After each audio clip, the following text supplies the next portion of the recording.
Tengo la oportunidad de poder predicar entonces en este día, compartir la palabra en esta mañana. Y para iniciar, quiero que pensemos en algo que ocurrió hace bastantes años. ¿Recuerdan que en el año 1945, 6 de agosto, a las 8:15 de la mañana, fue enviada una bomba atómica a una ciudad de Japón llamada Hiroshima, y 2 días más tarde es enviada otra bomba atómica también a una ciudad llamada Nagasaki, ¿cierto? 2 bombas que generaron mucho trauma en la historia. Dice la historia que la primera bomba nuclear que fue enviada tenía alrededor de 1.600 kilogramos de dinamita, muchísimo, y que ese mismo día, con ese impacto, murieron alrededor de 140.000 personas instantáneamente. 2 días más tarde, el 9 de agosto, la ciudad pensaba que, bueno, ya había pasado lo primero, lo más difícil, ¿cierto? Ya una bomba atómica. Pero 2 días más tarde, el 9 de agosto, vuelve a ser enviada otra bomba atómica, un poco más fuerte, y mueren alrededor de 70.000 personas en Japón. Eso ocurrió para finalizar la Segunda Guerra Mundial, ¿no? Esos 2 eventos generaron que aproximadamente murieran 200.000 personas en esas 2 bombas. Pero la historia cuenta, y dice la ONU, que las muertes que sucedieron en ese momento no fueron tan devastadoras como las que llegaron después por el tema de la radiación de las bombas, donde mueren aproximadamente 400.000 personas más. O sea, más del doble de los que murieron en el momento del estruendo. Con eso vemos nosotros que los efectos que generaron las bombas atómicas emitidas en ese tiempo fueron más letales que la misma bomba en su momento. Muere más gente por efecto de la radiación de las bombas. Estamos en un mes del avivamiento. Cuando nosotros hablamos de avivamiento, posiblemente en su mayoría pensamos en multitudes, ¿cierto? En un mover grande de Dios en medio de una comunidad. Vemos, por ejemplo, que hace poco, a través de las redes sociales, usted pudo buscar y mirar cómo, por ejemplo, en Estados Unidos hace poco se generó como un movimiento grande que generó como un avivamiento en una universidad, donde la gente comenzó un culto, un servicio, y pasaron las horas y las horas y llegó más gente y eso no paraba y empezaron las filas y mucha gente, y pasaron varios días, lo que provocó como un avivamiento grande, ¿cierto? Un movimiento.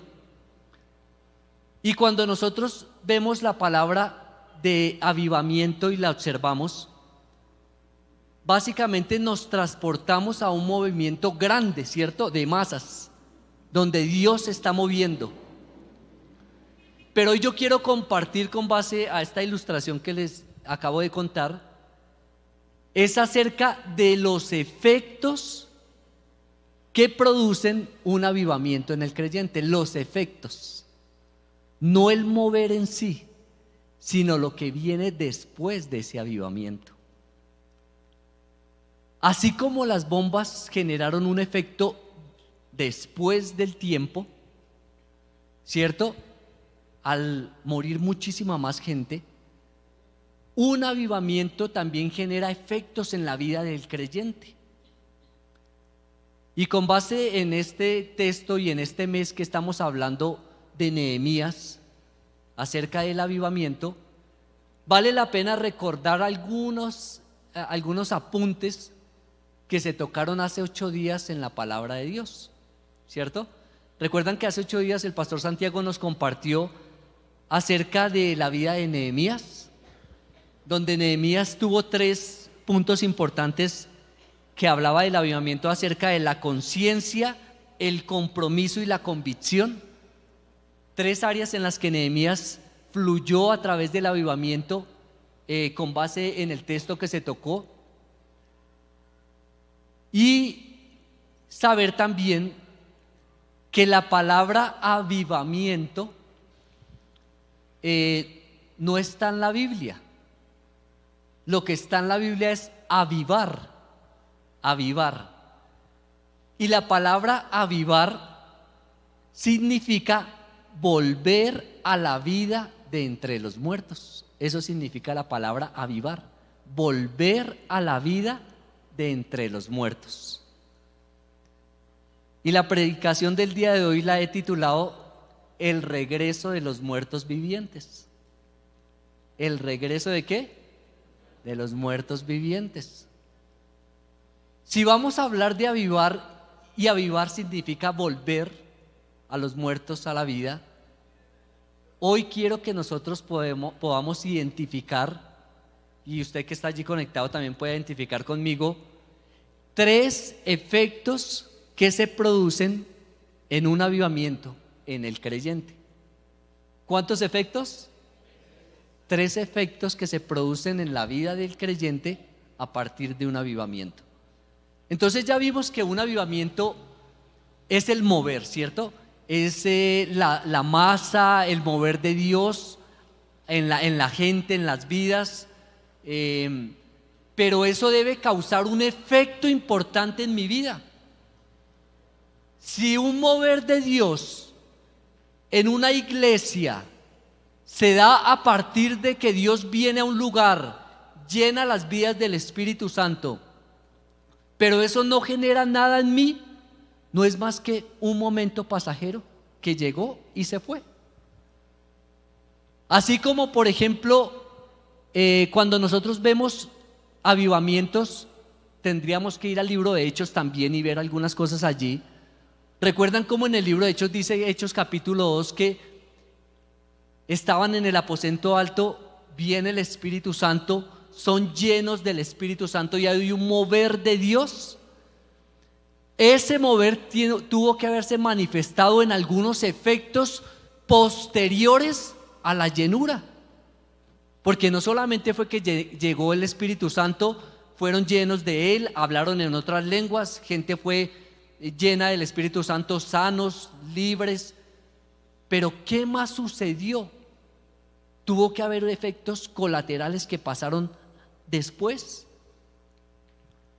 Y dentro de esos 3 efectos que nosotros vamos a estudiar en esta mañana, también es importante entender una cosa, y es que todos los que estamos aquí, todos los creyentes que estamos aquí, estamos llamados a permanecer bajo esos efectos del avivamiento. Todos. Dígale al que está al lado ahí, dígale, todos. Cuando la palabra habla de todo, es todo, no deja nada fuera. Y cuando la invitación en esta mañana es que todos los que estamos aquí estamos llamados a permanecer bajo los efectos de un avivamiento, es necesario entonces nosotros hoy poder comprender qué efectos es los que produce eso, ¿cierto? Miremos Nehemías capítulo 8.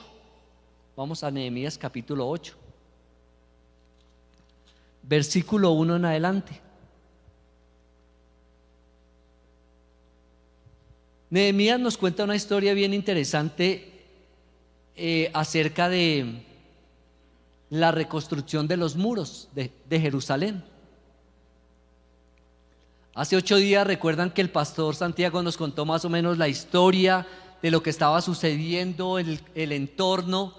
Recuerden que Jerusalén es llevada cautiva por los babilonios, llevan allí muchos años. Llega el momento en que hay unos retornos, vuelven nuevamente a Jerusalén los judíos, y en esos retornos allí está Nehemías, y dentro de esos retornos que se hacen hay una tarea específica que tiene Nehemías, y es reconstruir los muros de Jerusalén. Esos muros generan en ellos protección, son muy importantes, y esa es una tarea principal que tiene Nehemías. Así que cuando nos acercamos al libro de Nehemías vamos a comprender la historia acerca de la reconstrucción de los muros de Jerusalén. Esa reconstrucción de muros también lleva consigo la reconstrucción de otras áreas importantes en los judíos. No solamente la parte física de muros, sino también comienza a generarse en ellos una identidad nuevamente de pueblo, ¿cierto? Y podemos observar entonces nosotros que el primer efecto que se produce en un avivamiento, y debe estar en mí, es el entendimiento. ¿Cuál es ese primer punto? Entendimiento. De pronto usted lo va a ver allí en las pantallas. Y es que si yo participo de un evento macro donde Dios se está moviendo, donde Dios fluye, un evento grande, pero ese evento o ese momento no genera en mí un entendimiento en la palabra, es vacío, ¿cierto?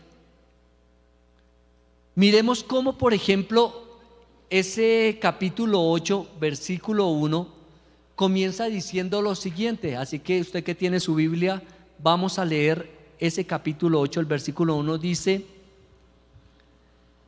venido el mes séptimo, los hijos de Israel estaban en sus ciudades, y se juntó todo el pueblo como un solo hombre en la plaza que está delante de la puerta de las aguas.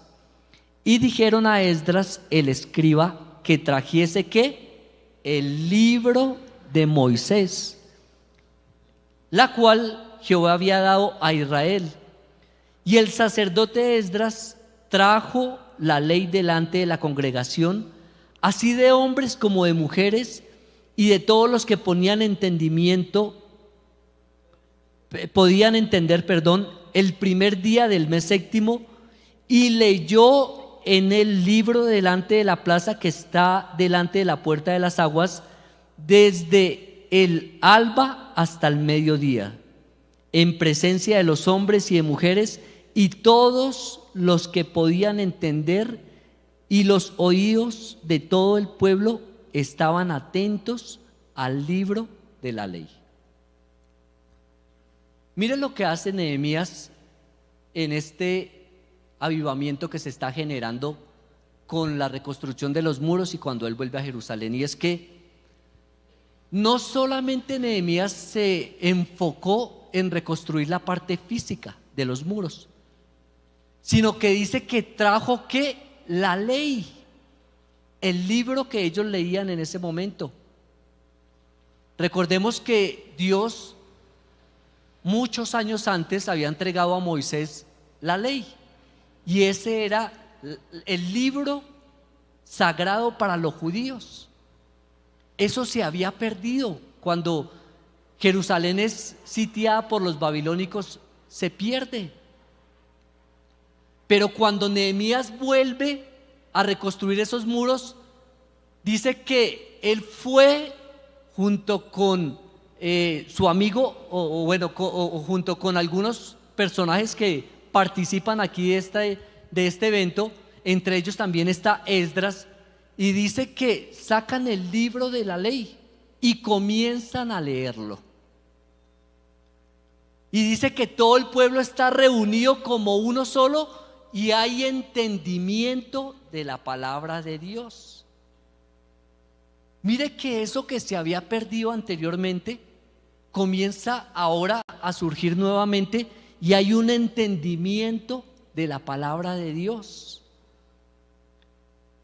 Versículos más adelante, por ejemplo en el versículo 12 dice lo siguiente: y todo el pueblo se fue a comer y a beber y a obsequiar porciones y a gozar de gran alegría, porque habían entendido las palabras que les habían enseñado.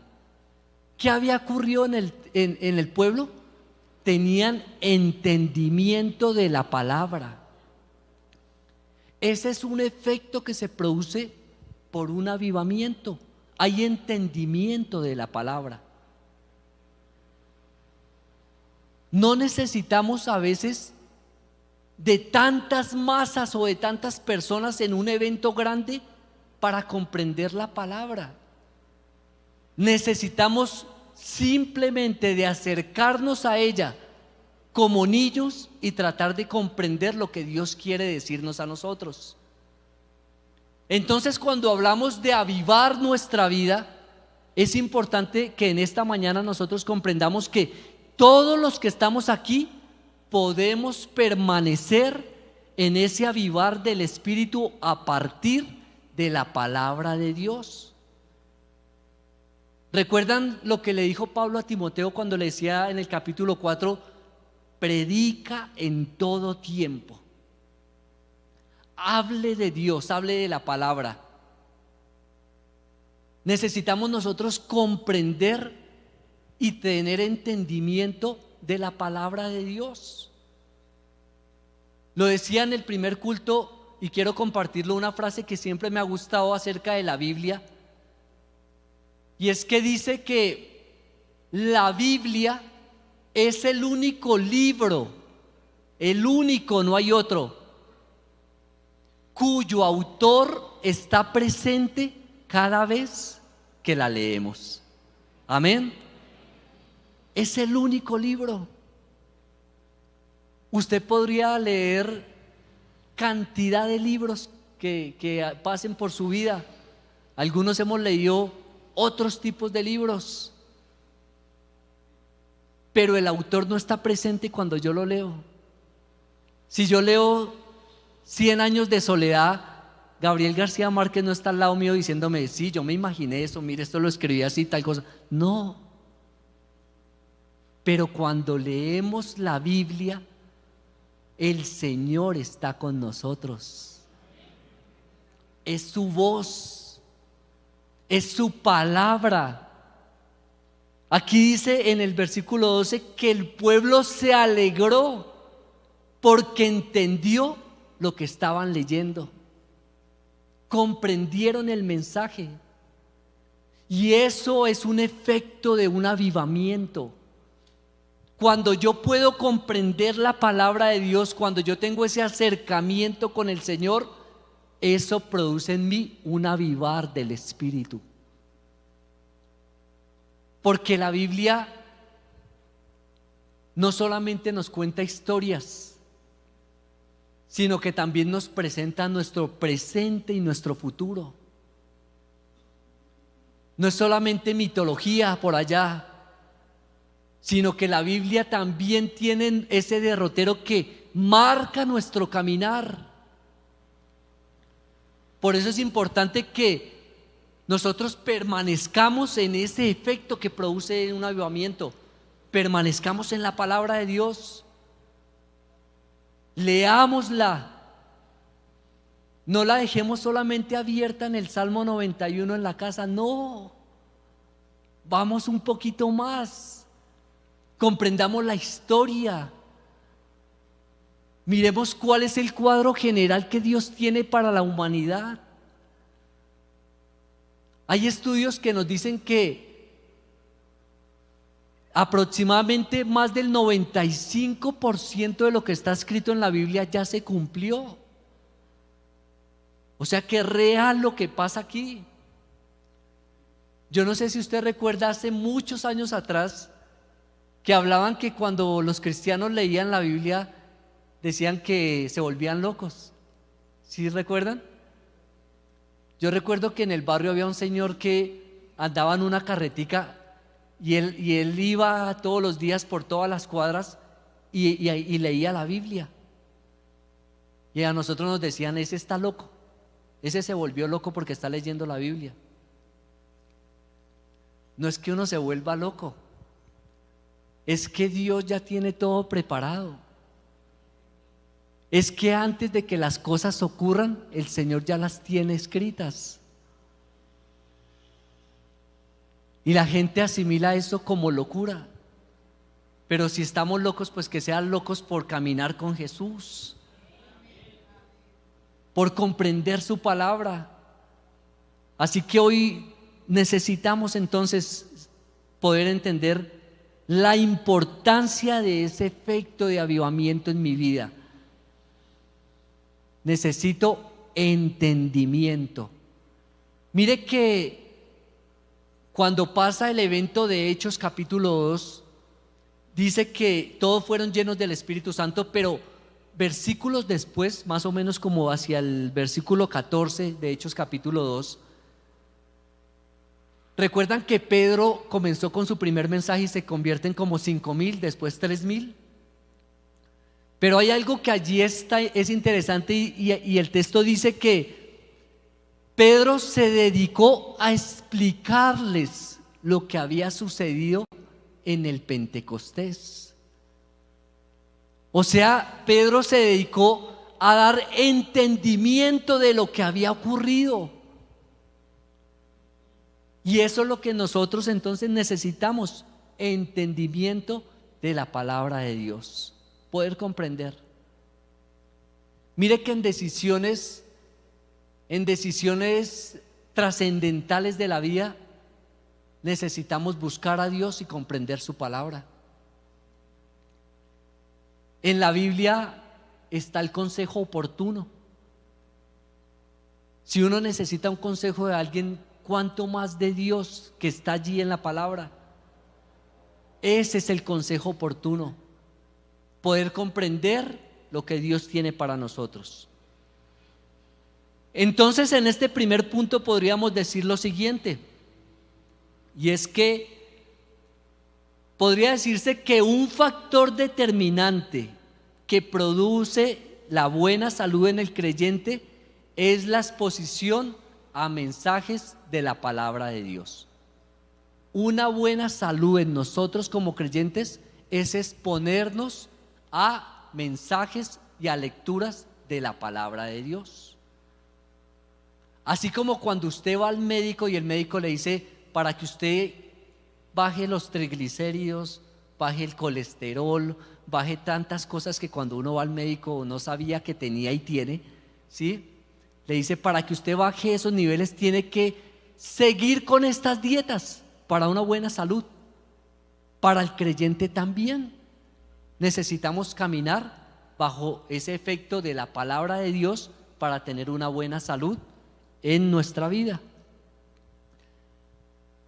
Termino este primer punto diciendo lo siguiente, versículo número 18, si quiere vaya conmigo allí a la Biblia.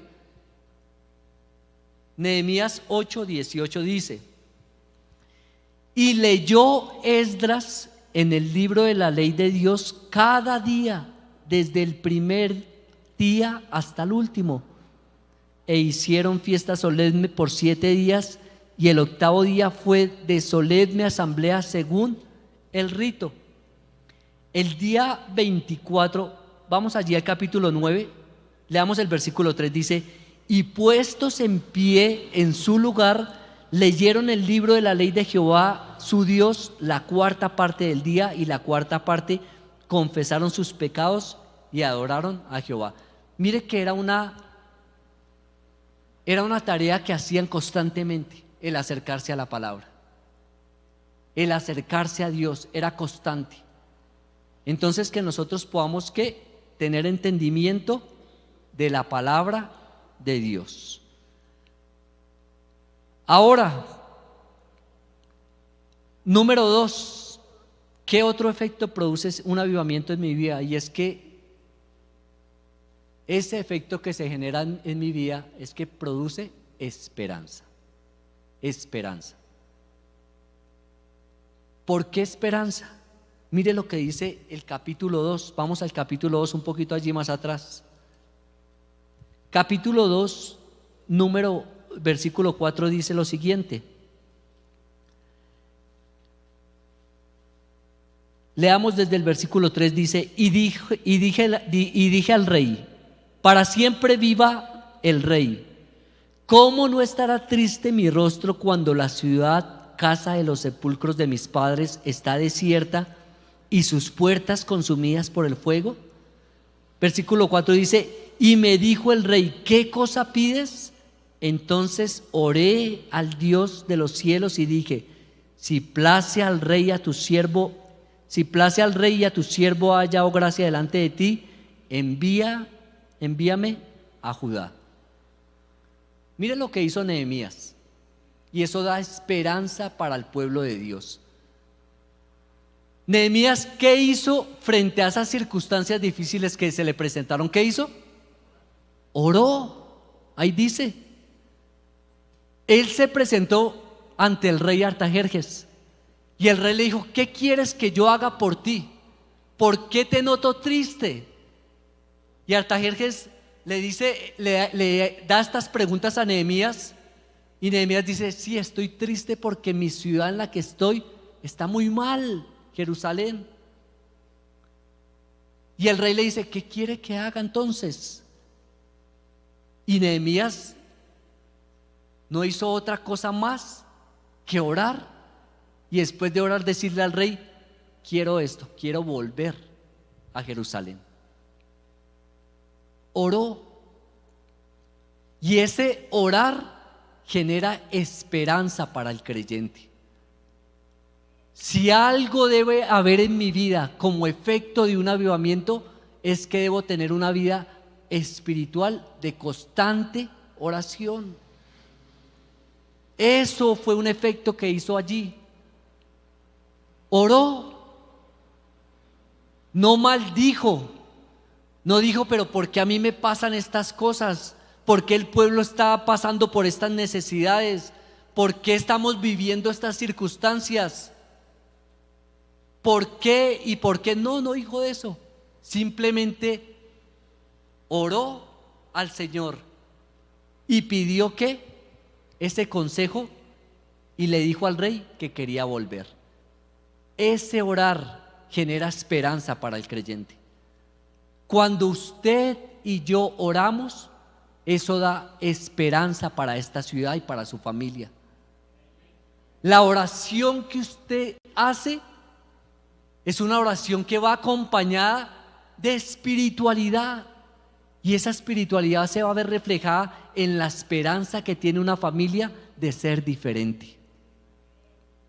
No es lo mismo una familia que enfrenta las situaciones que se presentan todos los días difíciles sin oración. No es lo mismo que aquellos que se acercan a Dios y oran y asumen también esas circunstancias difíciles. Todos pasamos por momentos difíciles en la vida, todos. Y al que no le haya pasado nada difícil en la vida, prepárese porque le va a pasar. Pero a todos nos ha pasado algo, y no es lo mismo afrontar esa situación sin oración que con oración. Cuando hay oración hay esperanza de que las cosas son diferentes. Nehemías oró. Nehemías no hizo otra cosa que acercarse y tener esa esperanza allí. Versículo 19, leamos el versículo 19 que está allí, el capítulo 2.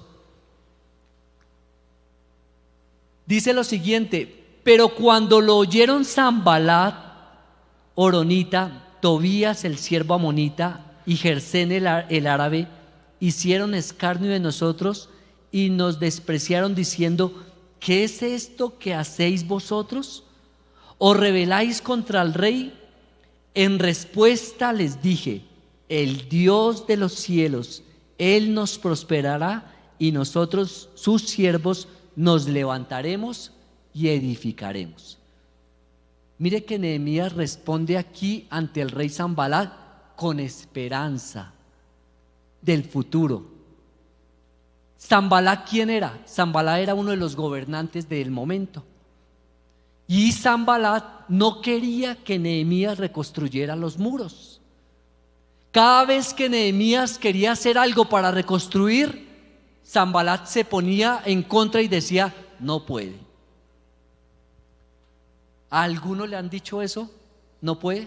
¿Usted no es capaz? ¿Le quedó grande? ¿A alguno le han dicho eso?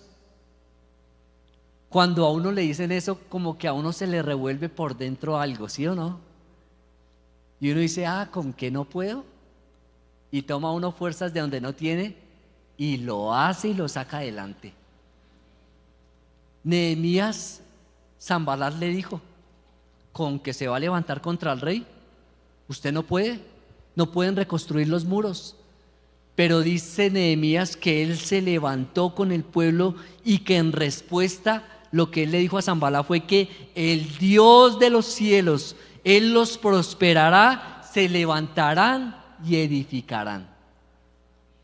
Fue una palabra con esperanza que hubo en la vida de él. ¿A cuántos de pronto un médico les ha dicho: usted ya no tiene solución, esa enfermedad es de por vida, usted va a tener que vivir toda la vida así, ya no puede hacer nada? ¿A cuántos se nos ha dicho eso? Pero ¿cuántos podemos levantarnos con esperanza, así como Nehemías, y declarar que el Dios de los cielos que está allí nos puede levantar y edificaremos casa y podemos lograr allí conquistar las cosas? Amén. Sí podemos. Y hubo esperanza en esa oración de Nehemías. No es lo mismo cuando vienen esos retos difíciles uno afrontarlos con desesperanza, con tristeza. ¿Cuántas personas a veces uno las saluda y cómo está? Como cuando usted era pobre, como respuestas con desesperanza, como que ay, ¿cómo está? En la lucha. Ahí vamos. Pero nunca hay una acción o unas palabras de esperanza, ¿cierto? Que diga: estamos mejor de lo que merecemos.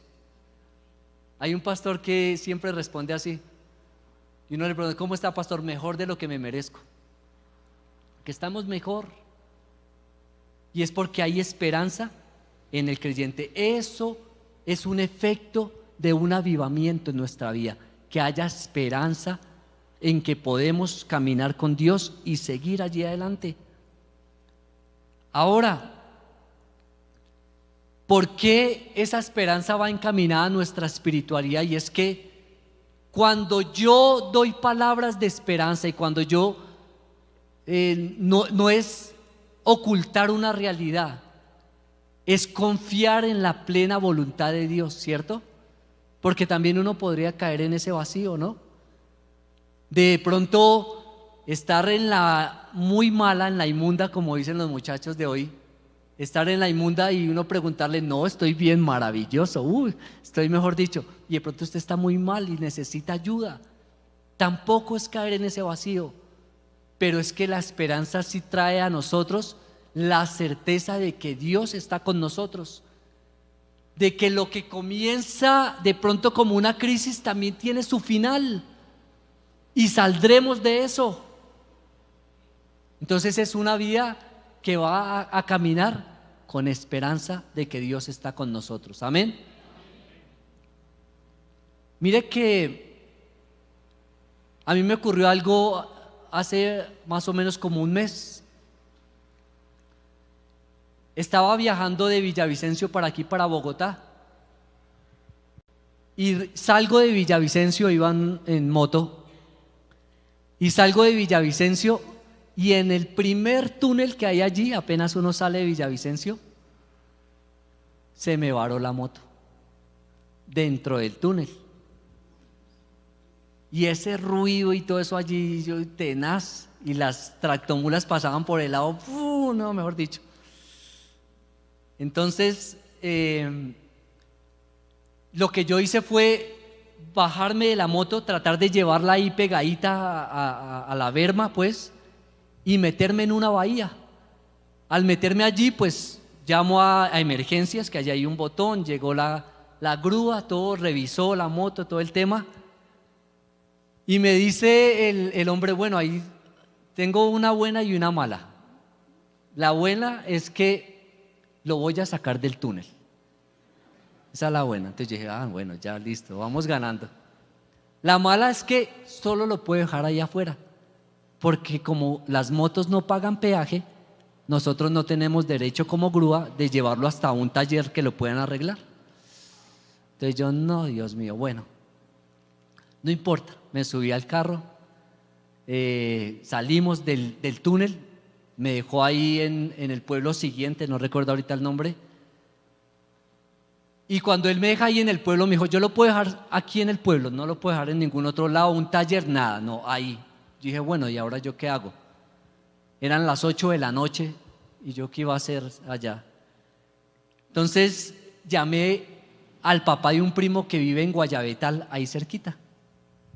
Y lo llamé y le dije, vea, me ocurrió esto. Tranquilo, pastor, no se preocupe, en ese pueblo vive la tía de mi esposa. Baje usted, ¿dónde está? Entonces yo le expliqué dónde estaba y me dijo, usted está muy cerquita, baje media cuadra. En esa media cuadra hay una casa de 3 pisos, es la única de 3 pisos, usted no se va a perder. En esa casa guarde la moto y yo ya voy por usted y lo recojo y se queda esta noche aquí en mi casa. Yo, bueno, yo quería ir y volver el mismo día porque tenía muchas cosas para hacer al otro día. Y cuando yo dejo ahí la moto, él viene, me recoge todo, va y me deja en su casa. Y cuando estoy en la casa de él, me presenta a toda la familia, a la esposa, a sus hijos, todos los que estaban allí. Y entramos a una habitación donde estaba su cuñada. La cuñada llevaba más de 10 años sufriendo de problemas en los riñones, le hacían diálisis. Esa mujer estaba muy flaca, pero muy flaca, o sea, era impresionantemente, era ver realmente la calavera ahí acostada. Muy mal, muy mal. Entonces me presentó, yo la vi, ella ni podía casi hablar, estaba muy mal. Hablamos un momentico ahí esa noche porque ya eran como las 11 de la noche, ya era tarde.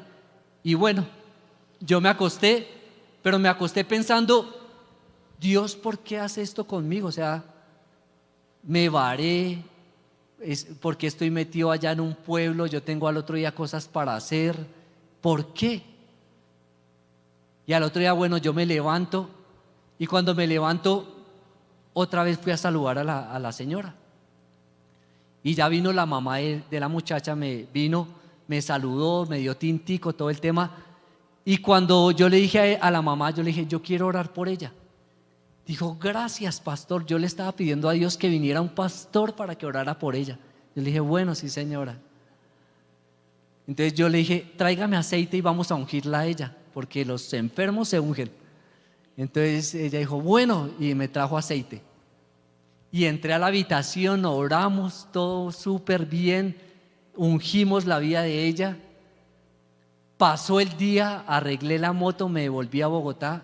En el camino yo dije, Dios me llevó solo para eso, para ir a orar por la muchacha y ya, se me varó la moto por eso. A los 2 días me llama él y me dice, pastor, mi cuñada se murió. Y yo le dije, gloria a Dios porque se murió. Estaba muy mal, estaba sufriendo mucho. Y lo que estaba esperando Dios era que alguien de pronto llegara, orara, ungiera su vida, hicimos la oración de fe y chao, nos fuimos para la vida eterna. Y es porque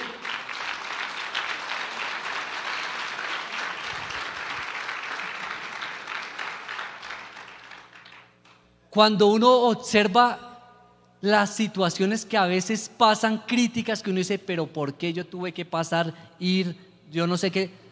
Cuando uno ve las cosas desde otro punto de vista, va a observar que hay esperanza, hay Dios, está Dios allí, hay un propósito en las cosas, ¿cierto? No podría uno hablar de desesperanza todo el tiempo, pero me pasa solo a mí, tal cosa, no. Dios tiene un propósito con cada aspecto que nos pasa a nosotros en la vida. Necesitamos afrontarlos con esperanza, con el ánimo de que Dios va delante de nosotros. Amén. Y número 3, entonces el primero, ¿qué es? Entendimiento. Número 2, esperanza. Y número 3, empatía. ¿Qué es? Empatía. Miremos el capítulo 5. Capítulo 5 de Nehemías dice lo siguiente.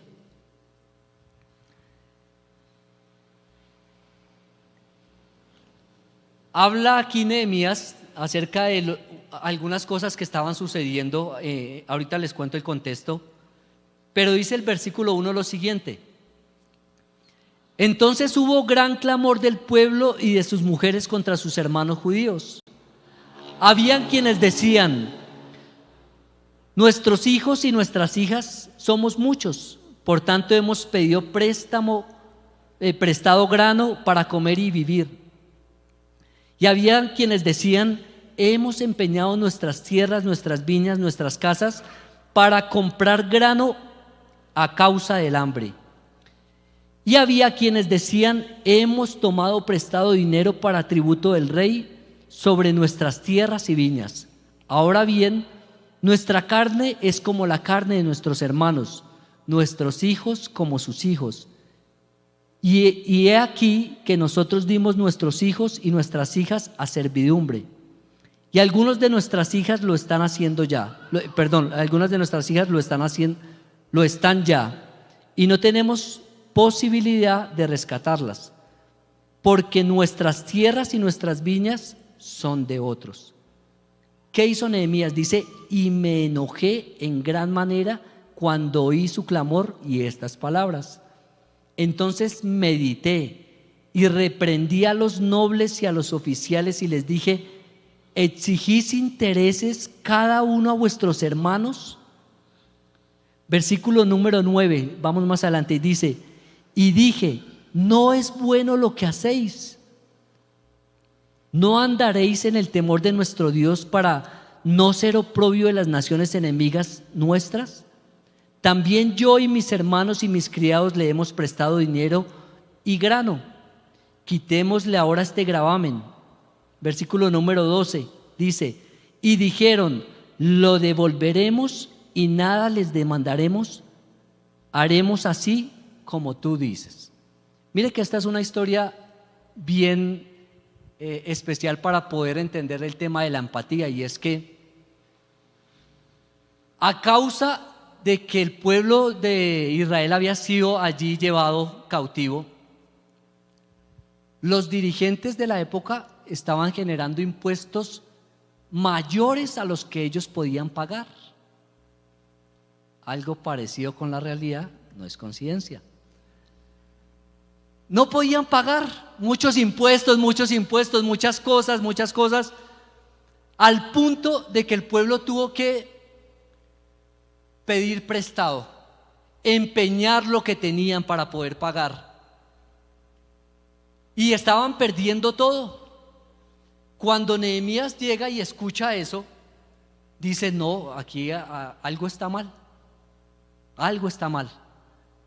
Pero como él ya venía preparando el terreno con la palabra de Dios en el capítulo 2, que dice que estaba compartiendo de Dios, pues el Señor tocó a los dirigentes. Y los dirigentes dijeron: listo, vamos a devolver todo lo que habíamos quitado.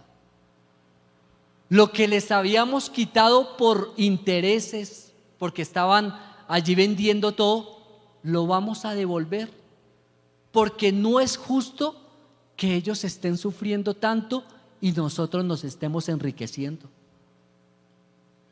O sea que hubo empatía, ¿cierto? Poder ponernos en los pies del otro, entender lo que estaba viviendo. Y este último versículo dice que devolvieron todo. Quiere decir que un efecto de un avivamiento en mi vida es que yo pueda tener empatía con aquellos que están en necesidad. Yo no puedo decir: estoy avivado por Dios, pero no me importa la situación de aquel hermano. No puedo. Sería imposible. Sería imposible decir, yo me estoy enriqueciendo, tengo mucha plata, pero mi hermano que se sienta ahí al lado, esta mañana no desayunó porque no tiene. Es imposible. Si hay un avivamiento, si nosotros estamos pensando en avivar nuestra vida, necesitamos tener empatía con aquellos que necesitan de Dios. Usted no sabe las necesidades que tiene aquel que está sentado al lado suyo. ¿Sabe qué es lo bonito de la iglesia? Que cuando llegamos a la iglesia es el único lugar donde no hay posiciones sociales, no hay ni pobres ni ricos, todos somos iguales, todos. Pero tenemos algunas necesidades unos y otros.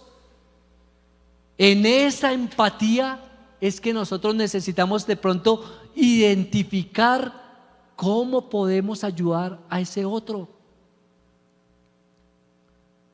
Mire, este tema a veces no es fácil porque uno puede ayudar a mucha gente y a veces porque uno es cristiano dicen a este lo tumbo y ya, porque eso pasa. Pero necesitamos de el discernimiento de Dios, la sabiduría, pero poder servirle a otro, aunque no sea fácil. De pronto con algunos de aquí hemos tenido la oportunidad, por ejemplo, de ir a una cárcel. Nosotros durante muchos años, antes de la pandemia, íbamos todos los viernes a la cárcel La Picota. Y allí en la cárcel La Picota, en el patio número 5, era que estábamos nosotros allá predicando y evangelizando a los que estaban allí. ¿Sabe ese patio a quiénes tiene allí? A las personas hombres allí, que han violado niños, que han atentado contra otras personas de manera física. Y cuando uno llega allí y uno sabe que las personas que están recibiendo el evangelio en este momento son personas que han causado un daño a la sociedad y a algunas personas, humanamente uno quisiera entrar, pero con una maceta en la mano para acabarlos realmente. Pero uno no puede entrar así, porque el Señor está en nosotros y uno tiene que verlos con ojos de misericordia y compartir el evangelio y saber que aunque ellos causaron un daño, Dios es más poderoso, y así como nos perdonó a nosotros todo lo que hemos hecho, también tiene misericordia de aquellos que han fallado.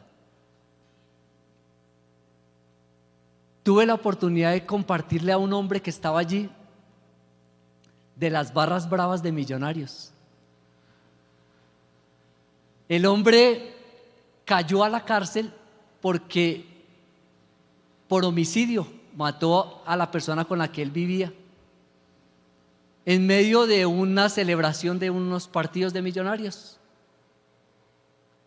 Y el hombre barra brava y duro, tatuado por todo lado, con el escudo y toda la vaina y todo. Y yo me senté al lado de él y yo le dije, ¿qué se siente ser evangelizado por un hincha de Santa Fe? Y él se reía. Lo que hace Dios, allí ya no hay equipos ni hay posiciones, allí ya no hay nada, allí ya estamos Él, yo y Dios, que es el único que puede generar la empatía para que ese hincha barra brava de Millonarios acepte a uno de Santa Fe para que lo disipule. Dios. Y no es fácil, No es fácil el trabajo a veces allá en la cárcel, pero cuando uno genera empatía y hay avivamiento, uno sabe que el Señor es quien lo acompaña a uno, es quien va con uno, es que uno puede ver la necesidad de los otros. Y hay empatía. Mire cómo lo tuvo Nehemías. Nehemías le causó de pronto tristeza lo que ocurrió, pero pudo observar que los gobernantes devolvieron todo lo que les había quitado. Eso es empatía e identificarnos con la necesidad de otros. Amén. 3 cosas entonces que generan un efecto, un avivamiento en mi vida. ¿Qué es? Entonces, entendimiento, esperanza y empatía. Amén. Vamos a orar en esta mañana. Le pongas en pie. Damos gracias a Dios por este tema del avivamiento. Y quienes están allí también conectados en las redes sociales, los invitamos para que podamos orar en esta mañana. Dígale a Dios en esta mañana acerca de esos 3 aspectos. De pronto recordemos la palabra de Dios, que es el entendimiento, la palabra de Dios. Recordemos también la esperanza, que es la espiritualidad con la que nosotros hablamos, y la empatía, el poder acercarnos a otros y ponernos allí en sus zapatos también. Señor, te damos gracias, Dios, Padre, por tu palabra. Gracias por ministrar, Señor, en esta mañana a la iglesia, Dios.